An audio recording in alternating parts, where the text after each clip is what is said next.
Assalamualaikum warahmatullahi wabarakatuh. Bertemu lagi dengan saya ya di Bacot 3.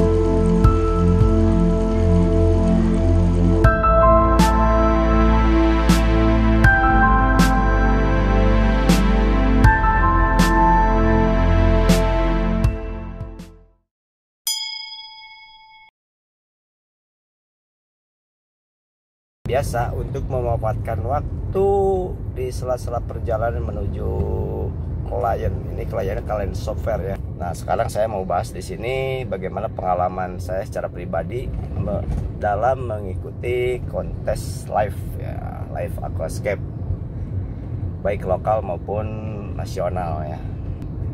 Jadi apa saja persiapan terus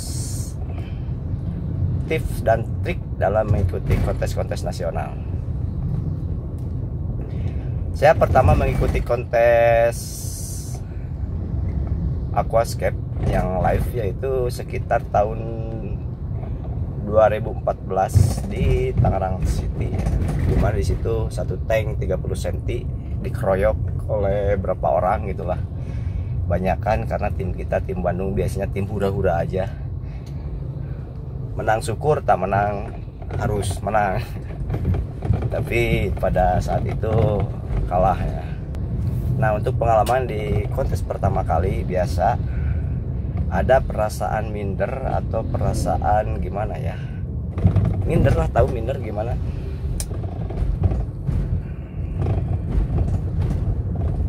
Mereka gitu yang kebayang-kebayang tuh dari Jakarta gitu ya. Mereka dari Jakarta, saya dari kampung, dari Bandung datang ke sana. Jadi ngebayangin peserta yang lain itu kayak monster, kayak udah pada gimana gitu ya, jago-jago banget atau gimana gitu. Perasaan itu ada biasanya dan emang saya rasakan. Tapi karena pada waktu itu ikutannya banyak, makanya di sini butuhnya supporter tuh ya. Jadi kalau kontes berangkat sendiri atau berdua itu beda dengan kita berangkat banyakan. Jadi banyak bawa supporter. Jadi demam panggung itu sedikitnya rada berkurang dengan tim tersebut. Jadi kalau kata si Piki mah ya, 1% skill, 88% bacot. Nah, itu yang penting harus gitu dulu bro. Keberanian dulu. Kalah menang mah nomor 8. Anu penting menang. Gitu bro. Nambah saudara, nambah sahabat, nambah silaturahmi, itu intinya. Nah, dari pengalaman pertama itu dipelajari, ternyata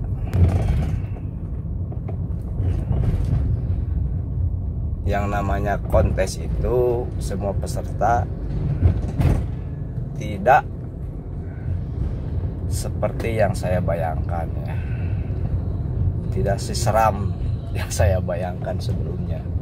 Jadi serem di sini bukan serem mukanya maksudnya. Jadi serem tuh anggapan saya itu karena orang lain mungkin sudah berpengalaman atau gimana, jadi nganggepnya ya begitulah, gimana susah ngomonginnya apa ya namanya, itulah pokoknya nama.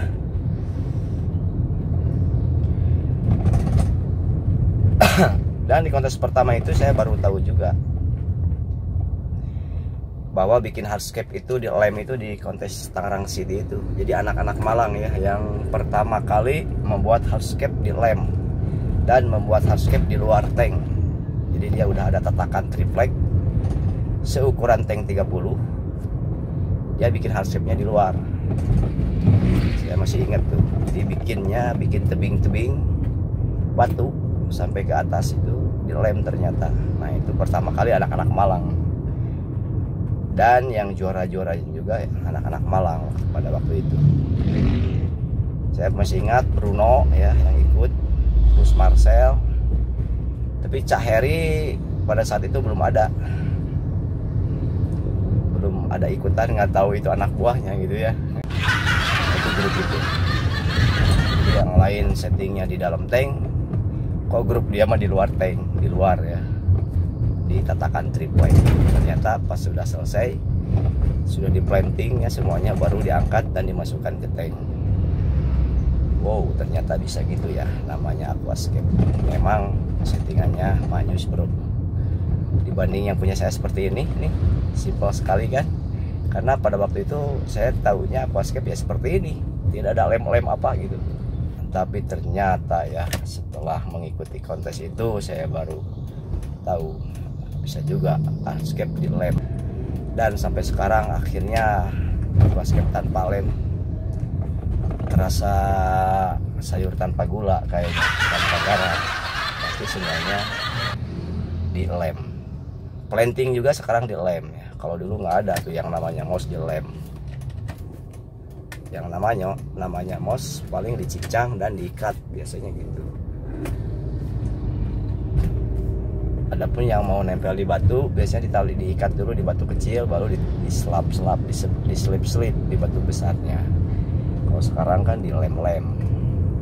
Jadi di pengalaman pertama saya dapat ilmu bahwa hardscaping itu adalah boleh juga di lem. Jadi maksud saya untuk mengikuti kontes untuk teman-teman yang baru pertama kali atau belum pernah ikut dan mau ikut, pertama harus pede, jangan minder. Anggap aja peserta lain kemampuannya sama dengan kita gitu ya. Jadi jangan merasa yang lain lebih jago dan lain-lain yang membuat kita jadi jiper. Jadi anggap aja sama kemampuannya.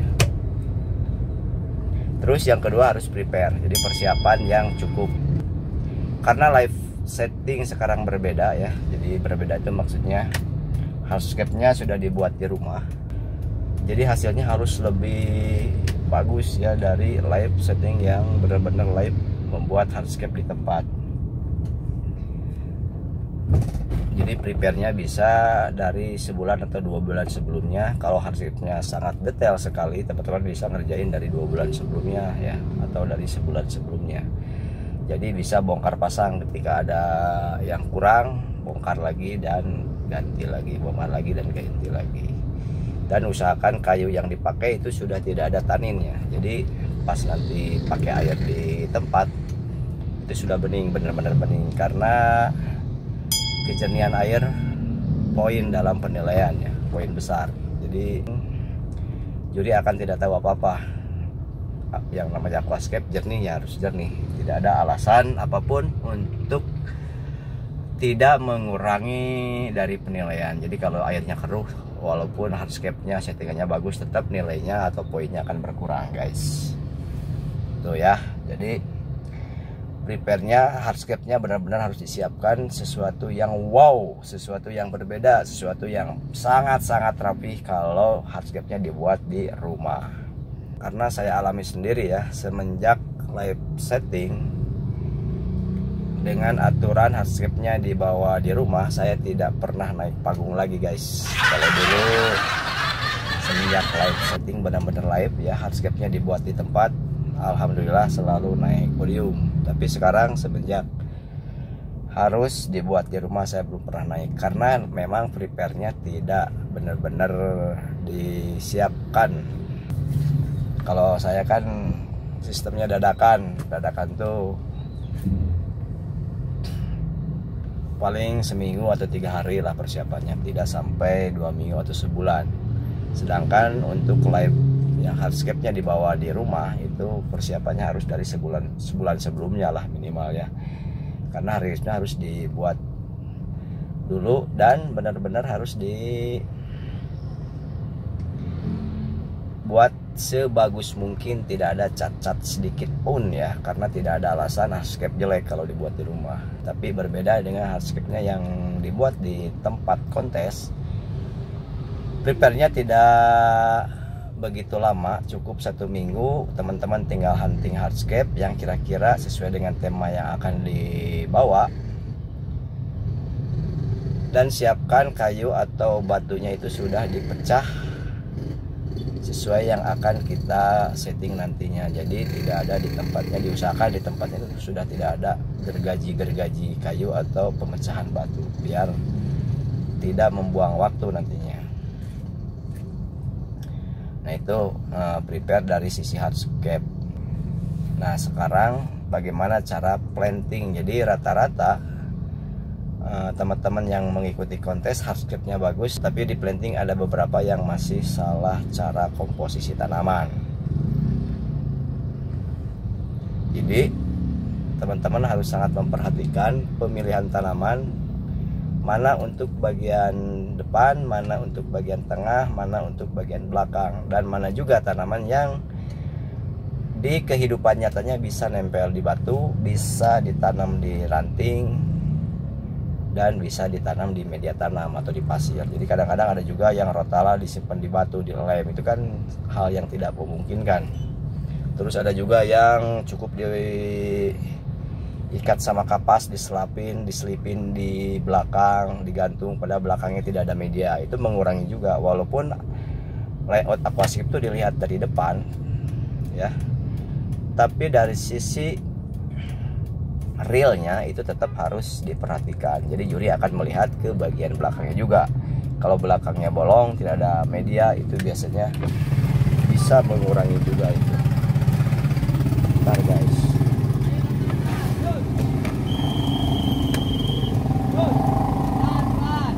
Aduh bro, punten bro.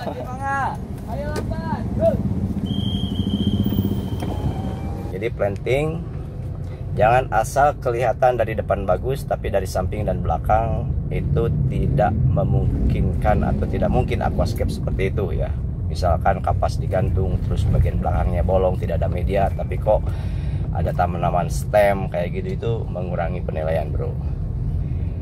Terus harus bisa membedakan mana tanaman air dan mana tanaman darat. Kadang-kadang masih ada ya teman-teman scaper di kontes yang menggunakan tanaman darat tapi di air. Itu sama juga mengurangi penilaian. Tapi kalau memang tanaman air cuman jenisnya masih darat, nah itu masih diperbolehkan, karena itu tanaman air cuman masih versi darat, jadi itu boleh. Tapi kalau benar-benar tanaman darat disimpan di air, itu tidak boleh. Terus teman-teman juga harus memperhatikan untuk nilai estetika atau keindahan atau kesempurnaan layout yang teman-teman buat. Ada istilah shading dan layering. Jadi shading itu adalah teman-teman harus bisa membedakan mana bagian yang terkena cahaya dan bagian mana yang tidak terkena cahaya. Nah itu karena akan menentukan jenis tanaman yang cocok untuk bagian yang kena shading tersebut. Misalkan ini ada pohon gede, nah, di bawah pohon gede itu kan tidak kena cahaya. Jadi teman-teman bisa menggunakan tanaman yang sedikit gelap, misalkan Ricardia atau jenis-jenis moss lainnya. Jangan tanaman yang terang, kuba atau glosso dan lain-lain. Jadi itu bertolak belakang dengan shading yang akan terjadi guys.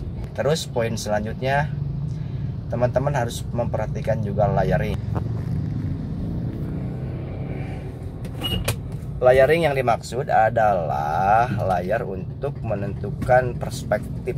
Nah, jadi hubungannya kalau layar itu hubungannya ke perspektif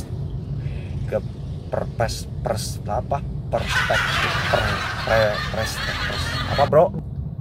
Dimana kita menentukan planting. Kalau dari sisi hardscape-nya sudah kita bahas di video-video sebelumnya masalah hardscape, layering di hardscape. Tapi ini adalah yang dimaksud adalah layering di planting. Minimal layar itu di aquascape, di setting layout itu 3 layar ya. Lebih banyak lebih bagus, berarti diff-nya itu akan lebih terasa. Tapi minimal biasanya ada 3 layar. Untuk plantingnya juga mempengaruhi. Jadi layar yang pertama bentuk daun dan warnanya juga. Jadi untuk layar yang pertama bentuk daunnya itu harus lebih besar, layar yang kedua lebih kecil, dan seterusnya di layar ketiga itu lebih kecil lagi. Jadi mempengaruhi ke poin diff-nya juga, perspektif tadi ya. Jadi selain hardscape yang dibentuk mengecil, tanaman juga sama harus memperhatikan layar itu juga biar kelihatan mengecil gitu ya, jauh. Jadi jangan anubias gede disimpan di belakang, terus di depannya lebih kecil seperti itu. Dan ketika planting harus memperhatikan juga besar atau ukuran dari tanaman harus menyesuaikan dengan hardscape yang dipakai. Jadi kalau teman-teman misalkan di depan itu ada pohon gede, jadi otomatis daunnya juga harus menyesuaikan lah. dengan pohon tersebut. Jadi jangan terlalu besar. Bayangkan aja misalkan di suatu hutan ada pohon gede dengan diameter 100 cm misalkan ya, atau sebadan kita. Ada daunnya juga lebih besar, itu daun apa namanya kan, jadi tidak sesuai ya dengan realnya. Jadi tetap tanaman-tanaman juga harus disesuaikan dengan hardscape yang ada gitu guys, terutama dalam penggunaan bagian-bagian depan ya. Kalau bagian belakang biasanya lebih ke tanaman stem, di mana mayoritas tidak terlalu mencolok untuk ukuran dan warna bagi si hardscape itu sendiri. Nah ini kalau saya lihat kebanyakan di bagian depannya itu banyak yang rancu antara tanaman-tanaman yang dipakai dengan hardscape yang bagian depannya itu. Jadi kadang terlalu besar dan kadang tidak natural ya. Nah itu. Jadi layering di sisi tanaman. Terus selanjutnya yang harus diperhatikan juga adalah titik fokus atau titik akhir dari penglihatan si penikmat. Itu akan menjadikan satu poin bagi layout yang teman-teman buat. Jadi satu titik itu akan menyimpulkan atau akan menggambarkan dari keseluruhan layout. Beda dengan focal point. Kalau focal point adalah nilai yang mencolok atau nilai yang apa ya namanya, nilai yang lebih yang bisa menjadi titik pandangan pertama ketika orang melihat layout kalian. Nah itu focal point. Tapi kalau titik fokus atau titik akhir dari penglihatan itu adalah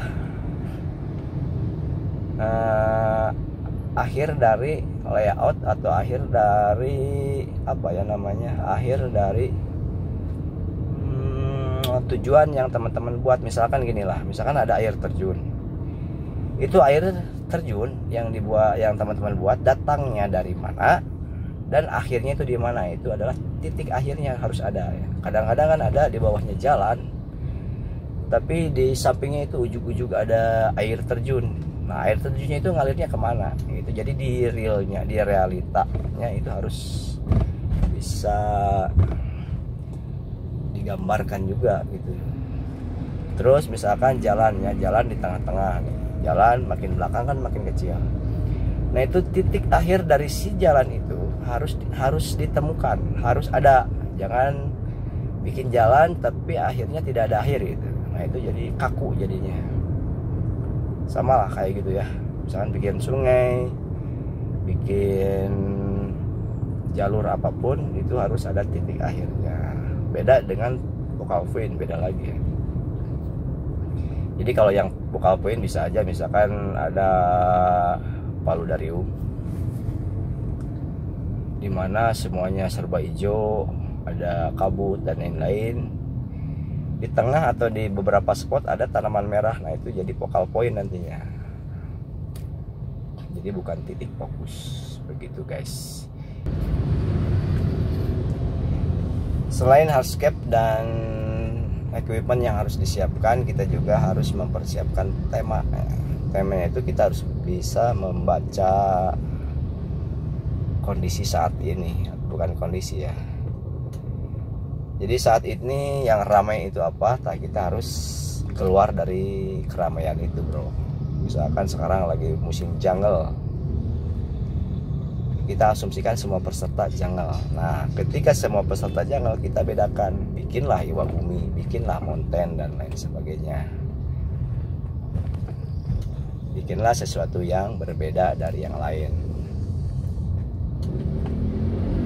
Jadi minimal tidak membuat juri bosen ya. Jadi kalau misalkan semuanya jungle, kadang-kadang juri bosen sama semuanya.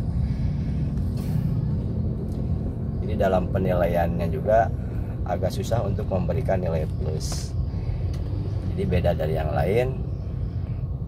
Dan yang bedanya itu boleh sih membuat layout yang pernah ada, maksudnya pernah ada di VLC, pernah ada di kontes-kontes internasional, tapi belum pernah ada di kontes yang akan kita ikuti ya, terutama di Indonesia misalkan. itu kadang-kadang dijadikan nilai unik. Jadi karena belum pernah ada, jadi nilai plus asal berbeda dengan yang lain. Contoh ya, beberapa skep di kontes yang saya ikuti, misalkan di boat ya, boat yang pertama itu memang sedikit berbeda, karena kalau boat pertama itu kayaknya belum ada style musiman ya, jadi masih rata. Cuman dulu mungkin dapat kerapihan di planting. Kalau lihat hardscape karena biasa-biasa saja, kita dapat juara 2 waktu itu. Juara satunya adalah Aldino. Nah, itu menampilkan sesuatu yang berbeda dengan membuat layout gua di dalamnya itu ada lampu. Itu kan belum pernah ada.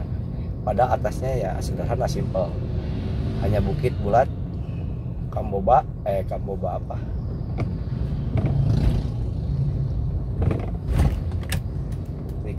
apa, kuba.